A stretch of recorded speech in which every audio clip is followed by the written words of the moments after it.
नमस्कार विद्यार्थियों, आज का हमारा टॉपिक है भारत का भौतिक प्रदेशों में तटीय मैदान या कोस्टल प्लेन्स। तटीय प्रदेश। पिछली क्लासों में हमने बात की थी भारत के प्रायद्वीपीय पठार की, भारत के विशाल मैदान की और हिमालय प्रदेश की। तीनों पार्ट्स हो चुके हैं। आज का हमारा टॉपिक है तटीय प्रदेश, coastal plains. Coastal plains. Bharat के तटीय प्रदेशों की बात करें तो भारत के तटीय प्रदेशों को दो भागों में विभाजित किया गया है। दो भाग कौन कौन से? पश्चिमी तट और पूर्वी तट। इसको दो भागों में बांटकर डिवाइड करके अध्ययन करते हैं। भारत के तटीय प्रदेशों को पश्चिमी तट, western coastal and eastern coastal planes.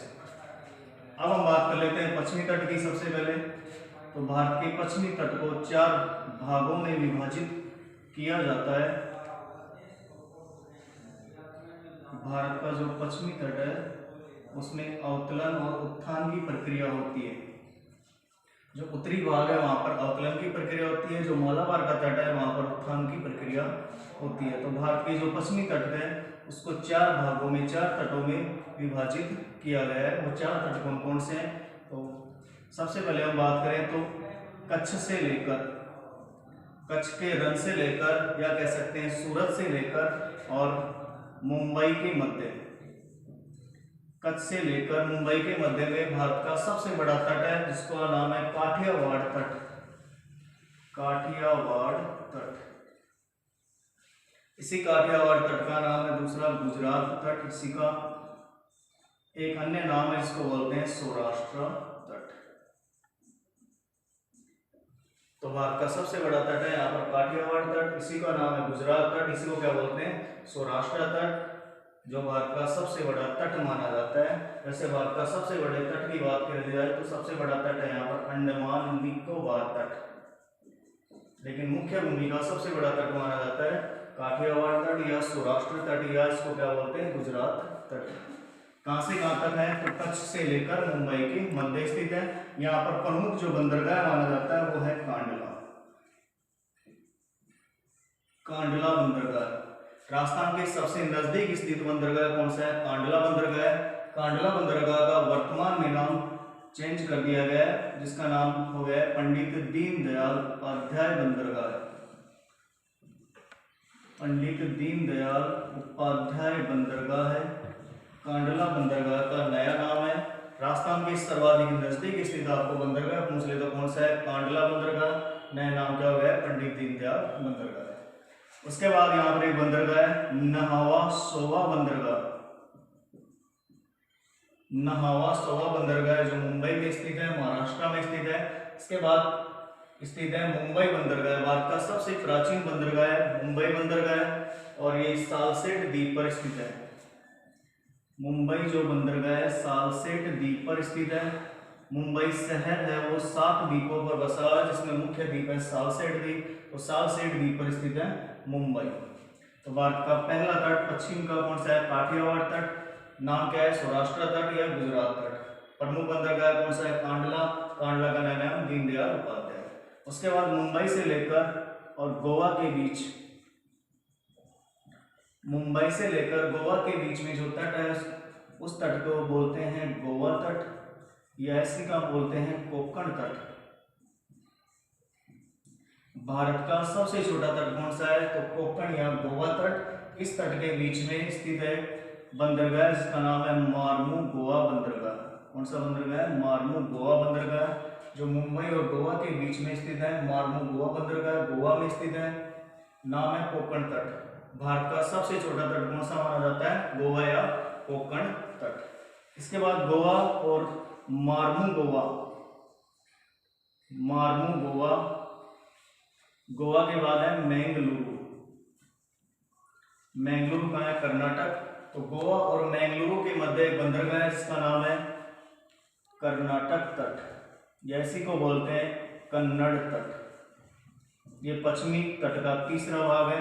सबसे ऊपर काठियावाड़ तट सबसे बड़ा, गोवा तट सबसे छोटा, तीसरे नंबर पर है कर्नाटक या कन्नड़ तट। कहां से कहां तक है विस्तार इसका? गोवा से मैंगलुरु। मैंगलुरु एक बंदरगाह भी है कर्नाटक का। मैंगलुरु के बाद मैंगलुरु से कन्याकुमारी तक, या तिरुवनंतपुरम तक, कन्याकुमारी तक जो तट माना जाता है पश्चिमी तट का चौथा भाग वो है केरल तट, इसी को बोलते हैं मालाबार तट और इसी को बोलते हैं वेलांचली तट। वापस देखो इधर, पहला है काठियावाड़ या गुजरात या सौराष्ट्र तट, दूसरा है गोवा या कोंकण तट सबसे छोटा, तीसरा है कर्नाटक तट, गोवा से कहाँ तक है मैंगलुरु, मैंगलुरु से कन्याकुमारी तक कौन सा हो गया केरल, मालाबार या वेलांचली तट। इस तट की विशेषता है केरल या मालाबार तट की विशेषता है यहाँ पर सर्वाधिक भारत में लैगून झीलें पाई जाती है। भारत में सर्वाधिक लैगून झीलें कौन से तट पर पाई जाती है तो केरल या मालाबार तट पर, इसी को बोलते हैं कयाल झीलें। कयाल या लैगून से निर्मित झीलें प्रवाल भित्ति से निर्मित झीलें मानी जाती है, कौन सी लैगून या कयाल। यहीं पर भारत का सबसे छोटा नेशनल हाईवे नंबर 47A स्थित है। इन्हीं कयाल झीलों के बीच में वेलिंगटन से कोच्चि के मध्य, वेलिंगटन से कोच्चि के मध्य भारत का सबसे छोटा नेशनल हाईवे नंबर 47A स्थित है, जो भारत का सबसे छोटा क्या है राष्ट्रीय राजमार्ग कौन से द्वीप पर स्थित है वेलिंगटन द्वीप से कहाँ तक है कोच्चि के मध्य। इसी कोच्चि शहर में भारत की पहली जल मेट्रो चलाएगी। भारत की पहली जल मेट्रो कहाँ चलाई गई तो कोच्चि शहर में, कोच्चि कहाँ है केरल, तो केरल में भारत की पहली जल मेट्रो क्या चलाएगी जल की मेट्रो।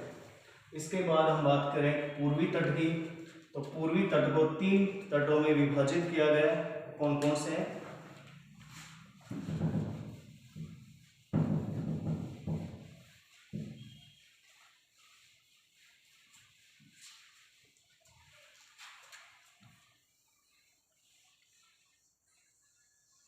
पूर्वी तट, तो पूर्वी तट को नदियों के डेल्टाओं के आधार पर विभाजित किया गया है, जो 3 है मुख्य कौन कौन से हैं तो सबसे पहले यहाँ पर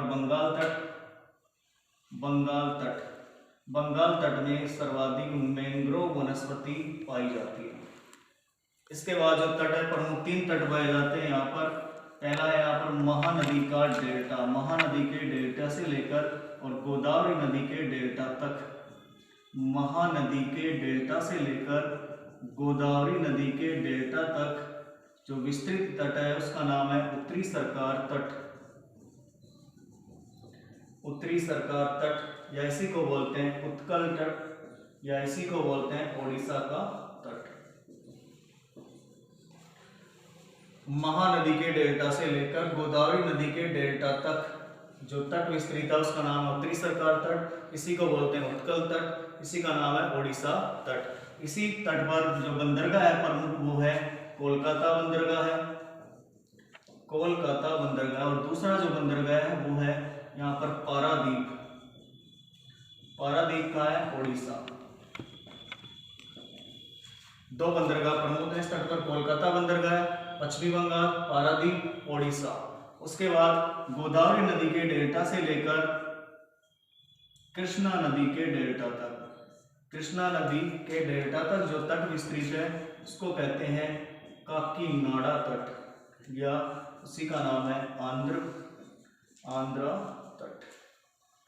इस तट पर एक प्रमुख बंदरगाह स्थित है विशाखापट्टनम, विशाखापट्टनम बंदरगाह स्थित है जो आंध्र प्रदेश में स्थित है। सबसे प्राचीन बंदरगाहों में से एक माना जाता है। यहाँ पर मत्स्य उत्पादन का प्रसिद्ध केंद्र है। यहाँ पर सर्वाधिक मत्स्य या मछली उत्पादन निर्यात किया जाता है इस बंदरगाह के द्वारा विदेशों में। इसके बाद कृष्णा नदी के डेल्टा से और कन्याकुमारी तक विस्तृत तट का नाम है कोरोमंडल तट। कोरोमंडल तट को क्या बोलते हैं? तमिलनाडु तट।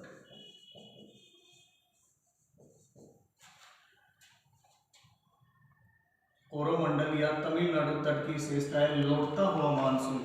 भारत में लौटता हुआ मानसून सर्वाधिक कहाँ पर सक्रिय रहता है? तो कोरोमंडल या तमिलनाडु के तट पर। तो कहाँ से कहाँ तक विस्तृत है? तो कृष्णा नदी के डेल्टाई भाग से कन्याकुमारी तक विस्तृत है कोरोमंडल या तमिलनाडु तट। और खास विशेषता क्या है इस तट की? तो यहाँ पर लौटता हुआ मानसून, लौटता हुआ मानसून क्या रहता है, सक्रिय रहता है नवंबर दिसंबर के माह में सर्वाधिक रिट्रीटिंग मानसून। तो कौन से राज्य में सर्वाधिक सक्रिय रहता है, तमिलनाडु में। यहाँ बंगाल की खाड़ी के द्वारा आर्द्रता प्राप्त करके मानसून कौन से तट से टकराता है, कोरोमंडल तट से। कौन से राज्य में, तमिलनाडु में। यह आपका हो गया पश्चिमी तट और पूर्वी तट। प्रमुख एक बार फिर से देख लीजिए पूर्वी तट को।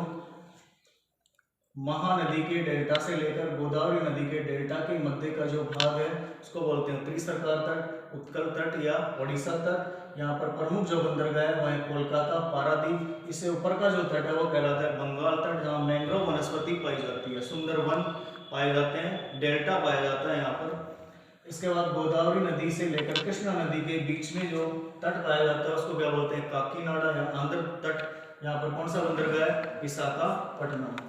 उसके बाद कृष्णा नदी के डेल्टा से लेकर कन्याकुमारी के मध्य का जो भाग है वो कहलाता है कोरोमंडल तट या तमिलनाडु तट। यहाँ पर लौटता हुआ मानसून क्या रहता है, सक्रिय।